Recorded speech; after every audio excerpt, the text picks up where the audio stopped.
الحمدللہ رب العالمین والصلاة والسلام علی سید الانبیاء والمرسلین وخاتم النبیین اما بعد فاعوذ باللہ من الشیطان الرجیم بسم اللہ الرحمن الرحیم۔ السلام علیکم ورحمۃ اللہ وبرکاتہ۔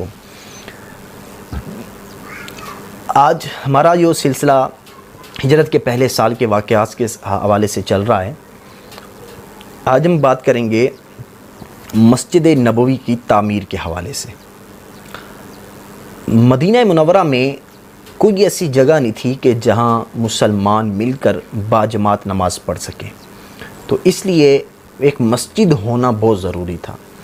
تو نبی پاک علیہ الصلوۃ والسلام جس جگہ پر رہ رہے تھے اس کے ساتھ ہی بنو نجار ایک قبیلہ تھا، ان کا ایک باغ تھا۔ میرے آقا علیہ الصلوۃ والسلام نے مسجد تعمیر کرنے کے لیے اس باغ کو قیمت دے کر خریدنا چاہا، تو ان لوگوں نے یہ کہہ کر کہ یا رسول اللہ صلی اللہ علیہ وآلہ وسلم، ہم خدا سے ہی اس کی قیمت یعنی ثواب لے لیں گے، ہم مفت میں یہ زمین مسجد کی تعمیر کے لیے پیش کرتے ہیں۔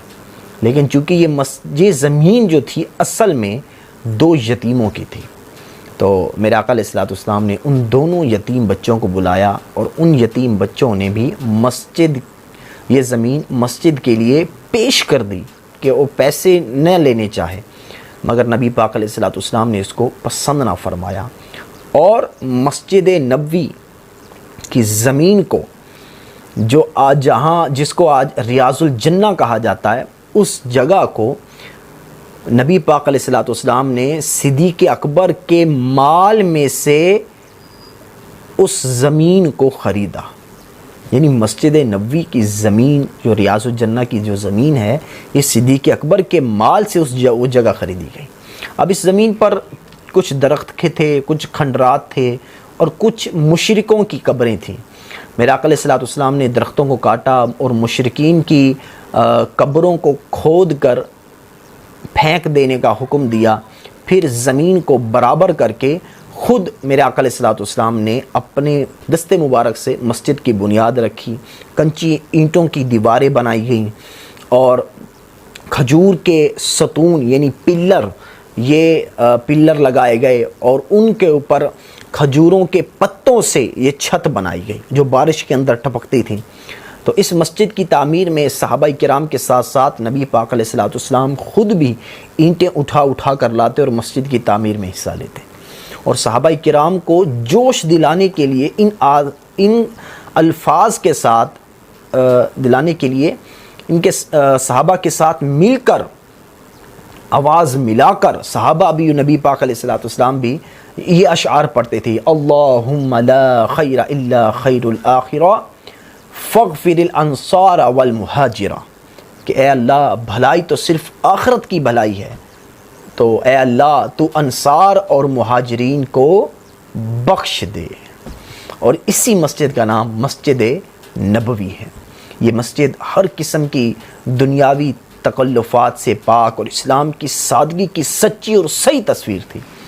اور اس مسجد کی جو پہلی بار تعمیر ہوئی تو اس کی لمبائی چوڑائی یہ 60 گز لمبی اور 54 گز چوڑی تھی، اور اس وقت یہ قبلہ بیت المقدس کی طرف بنایا گیا، مگر جب اگلے سال جب قبلہ تبدیل کعبہ بنایا گیا تو مسجد کے شمالی جانب ایک نیا دروازہ کھل گیا۔ اس کے بعد مختلف زمانوں میں مسجد تعمیر کے اندر مسیح ہوتی گئی اور جدید اس کے معاملات ہوتے گئے، اور آج آپ دیکھ رہے ہیں کتنی بڑی مسجد ہے، سبحان اللہ۔ اور مسجد کے ایک کنارے پر ایک چبوترا بنایا گیا کہ جس پر پلر لگا کر کھجور کے، تو وہاں پر کھجور کے پتوں سے چھت بنائی گئی، اور اس چبوترے کا نام صفہ رکھا گیا۔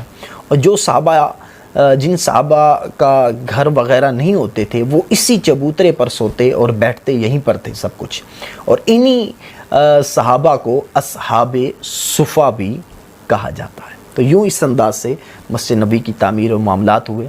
انشاءاللہ نیکسٹ پارٹ میں بتاؤں گا کہ پھر نبی پاک علیہ الصلوۃ والسلام نے اپنے گھر اور اپنی ازواج مطہرات کے مکانات کے کس انداز سے معاملات کیے۔